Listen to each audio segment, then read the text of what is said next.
Everyone welcome back to new video. आज हम लोग इस वीडियो में पढ़ने वाले हैं इंग्लिश क्लास 9 का एक न्यू सब्जेक्ट इंग्लिश को हम लोग स्टार्ट करने वाले हैं, जिसमें आज हम लोग पढ़ेंगे बी हाइव। ठीक है, बी हाइव में chapter 1 the fun they had. Fun they had ये जो स्टोरी है, it is written by the Isaac Asimov in which he tells how the study is in the future. ठीक है, future में study कैसी होगी। और Isaac Asimov was the famous American author and biochemist who was born in Russia in 1920 on dated 2 जनवरी। ठीक है, तो ये स्टोरी जो है द फन दे हैड, इसका मतलब क्या होता है? द फन दे हैड का मतलब है उन्हें क्या मज़ा आया। ठीक है, अब ये स्टोरी फ्यूचर के बेस पे है, तो फ्यूचर वाले ऐसा चैप्टर का नेम ऐसा दिया गया है कि हम लोग के टाइम पे हमको क्या मज़ा आता है स्टडी में, तो इस बारे में it's all about your study की स्टडी कैसी होगी फ्यूचर में और अभी पास्ट में कैसी है, प्रेजेंट टाइम में हम लोग की स्टडी कैसी है।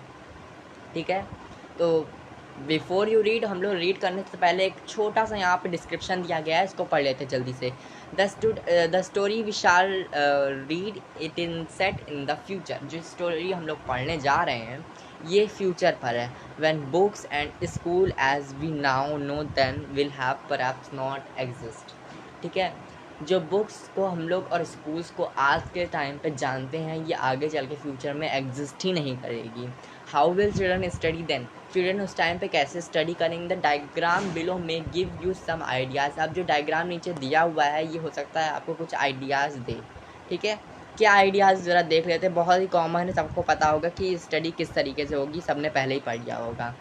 वर्चुअल क्लासरूम होगा एंड क्या होगा?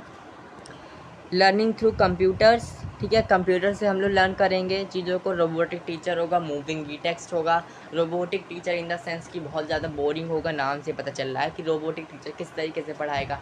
अभी के टाइम पे जो क्लास टीचर्स होते हैं, पीरियड टीचर्स आते हैं, लेकिन उस टाइम पे ऐसा कुछ नहीं होगा। उस टाइम पे क्या होगा? सिंपली रोबोटिक टीचर आएगा स्क्रीन के सामने और वो आपको पढ़ा के चला जाएगा। और मूविंग ई टेक्स्ट जो होंगे तब के टाइम पे बुक अवेलेबल नहीं होगी। ठीक है, उस टाइम पे कंप्यूटर पे ई टेक्स्ट मूव करेंगे, उसको आपको पढ़ना रहेगा, वो रोबोटिक टीचर पढ़ाएगा आपको। तो कुछ इस तरीके का इंटरफेस रहने वाला है इन द फ्यूचर टाइम स्टडी। अब क्या, अब यहाँ पे छोटा सा डिस्क्रिप्शन इसी फिगर को समझाया गया है, वो आप लोग पढ़ दीजिएगा, मैंने समझा भी दिया है। अब आते हैं रियल स्टोरी क्या है इसकी। मार्गी even wrote about it was night in her diary. अब मार्गी एक जो गर्ल होती है उसमें, वो क्या करती है, एक डायरी में एक लेटर राइट करती है, जो कि उसने लिखा होता है नाइट में ऑन द डेटेड, मतलब 17 मई को, और 2157 में उसने लिखा होता है। ये उसने हेडिंग डाली थी डायरी में अपने। और क्या हेडिंग थी उसके बाद? Today Tommy found a real book. Tommy जो उसका ब्रदर होता है वो एक रियल बुक को फाइंड करता है। कैसी बुक? एक रियल बुक, क्योंकि it was the time of future and future में रियल बुक को मिलना एक बहुत ही ज़्यादा बड़ी बात हो जाती है। तो टॉमी ने उस दिन एक रियल बुक फाइंड करी थी। It was very old book. अब ये जो बुक थी वो बहुत ज़्यादा पुरानी थी। Margie's grandfather one said that when he was a little boy his grandfather told him that there was a time when all the stories were printed on the paper। तो जो मार्गी के ग्रैंडफादर थे, उनके भी जो grandfather थे, तो उनके समय पर क्या होता था कि जो स्टोरीज़ थी, वो स्टोरीज़ थी और जो चैप्टर्स थे वो पेपर पे प्रिंट होते थे। ऐसा मार्गी के ग्रैंडफादर के भी ग्रैंडफादर, जब उसके ग्रैंडफादर छोटे थे तब उन्होंने उसको बताया था।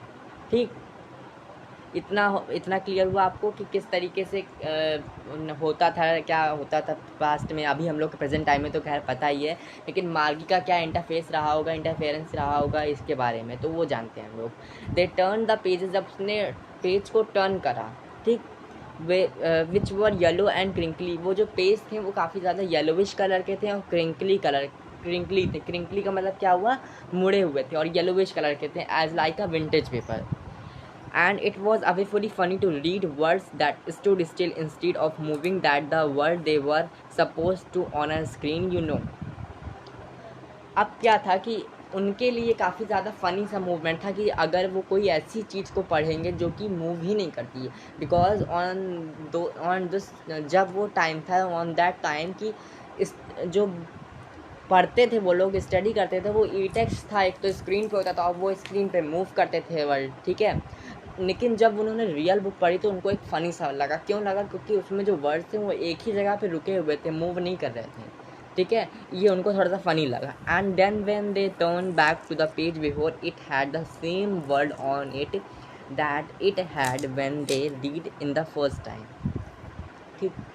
इसमें क्या होता है कि जब उन्होंने पेज को टर्न करा फिर से, देन बैक हुए पेज में, तो वो उनको बहुत ज़्यादा अजीब सा कंफ्यूजिंग मैनर लगा कि यार इसमें तो पेज जो है, पेज, चलो पेज तो हम लोगों ने मूव कर लिया, लेकिन इसमें जब बैक हो रहे हैं तो वही वर्ड सेम फिर से क्यों रिपीट हो रहे हैं, इसमें वर्ड्स मूव क्यों नहीं कर रहे हैं, उनको ऐसा अजीब सा लगा ये। देन क्या होता है, गी से टॉमी व्हाट अ वेस्ट। अब यहाँ पे गी का मतलब होता है कि बहुत ही ज़्यादा बेकार से मैनर में, कितनी बेकार चीज़ है, टाइम वेस्ट है एकदम। तो ये किसने कहा? टॉमी ने कहा। When you are through the with the book just throw it away. जब वो कहने लगा कि उसने एक सोचा, एक गेस करा कि अगर देखो क्या होता होगा, उसने हम लोग के टाइम को गेस करा कि अगर इन लोग का काम, इसका काम ख़त्म हो जाता रहा होगा तो इसको फेंक दिया जाता होगा, यही उसको लगा, उसने गेस करा। देन क्या, our television screen must have a million books on it and it is good for plenty more, ठीक। इसमें क्या होता है कि जो टॉमी था उसने कहा कि हमारी जो टेलीविज़न बुक्स हैं ये इससे कई ज़्यादा बेटर है, टेलीविज़न हमारी कई ज़्यादा बेटर है, बिकॉज उस पर मिलियंस ऑफ बुक अवेलेबल है जिसको हम लोग जब चाहें पढ़ सकते हैं, और ये रियल बुक से कई ज़्यादा टाइम्स गुड है, ठीक है। I would not through it away, मैं उसको फेंकूँगा भी नहीं, क्योंकि फेंक ही नहीं सकता वो बुक को, जब ई टेक्स्ट था उसमें, ई बुक्स थी तो उसको फेंक नहीं सकता था चाह कर भी, तो वो काफ़ी ज़्यादा गुड था रियल बुक से as compare to. Same with mine said Margie. अब मार्गी ने कहा हाँ यही सेम चीज़ मेरे साथ भी। She was 11 and hadn't seen many telebooks as Tommy had, he was 13। अब जो मार्गी थी वो यहाँ पे एज का बताया गया, जो मार्गी थी वो 11 ईयर्स की थी and Tommy was 13 year old. तो टॉमी ने ऑब्वियस सी बात है कि ज़्यादा ही बुक पढ़ी होगी एज़ कम्पेयर टू मार्गी, क्योंकि मार्गी 11 की थी, वो क्लास में, वो छोटी क्लास में थी as compare to Tommy higher class में था, तो ऑब्वियस सी बात है उसने ज़्यादा बुक पढ़ी होगी। She said where did you find it. अब मार्गी ने टॉमी से पूछा तुम्हें ये बुक कहाँ से मिली। In my house, he pointed without looking because he was busy in reading in the attic. अब उसने, क्योंकि जो टॉमी था वो इतना ज़्यादा बिजी था बुक रीडिंग में, तो उसने, जब मार्गी ने उससे पूछा कि तुम्हें ये बुक कहाँ से मिली, तो जस्ट उसने पॉइंट कर दिया कि मुझे ये मेरे हाउस से मिली, और कहाँ पे मिली उसने ऐसे हैंड से पॉइंट कर दिया कि मुझे ये बुक एटिक में मिली। एटिक क्या होता है? एक space just below the roof used as a store room, ठीक है। दीवारों के ऊपर जो स्पेस होती है ना, उस पर एक स्टोर रूम टाइप का बना होता है कुछ घरों में, तो उसे क्या कहते हैं? एटिक कहते हैं। वॉट इज़ अबाउट, ये उस फिर मार्गी ने उससे पूछा टॉमी से ये बुक किस चीज़ के बारे में है, तो टॉमी ने सिंपली रिप्लाई करा स्कूल। मार्गी वॉज स्कॉर्नफुली स्कूल, ऐसा उसका बिहेव रहा। तो स्कॉर्नफुली का मतलब क्या होता है? Contemptuous, showing you think something is worthless, ठीक है। तो क्या होता है यहाँ पे? स्कॉर्नफुली का मतलब हो गया इन अ नेगेटिव मैनर, कि नेगेटिव सेंस में कहा क्या ये बुक स्कूल के बारे में, एक नेगेटिव मैनर में उसने कहा उसको अच्छा नहीं लगता है स्कूल, यानी यहाँ से पता चल रहा है what there to write about school, I hate school. क्या अब मार्गी ने उससे जस्ट कहा कि ये स्कूल के बारे में लिखने की क्या चीज़ है, मुझे स्कूल से बहुत ज़्यादा नफरत है, उसने ऐसा कहा। मार्गी ऑलवेज हेटेड स्कूल। मार्गी, इतना तो पता चल गया कि मार्गी पहले से ही हेट करती थी स्कूल से, नफरत करती थी, but now she hated it more than ever. अब वो और ज़्यादा हेट करने लगी थी स्कूल से। The mechanical teacher had been given her test in geography after test in geography and she had been doing worse and worse until her mother had shaken her head sorrowfully and sent for the county inspector.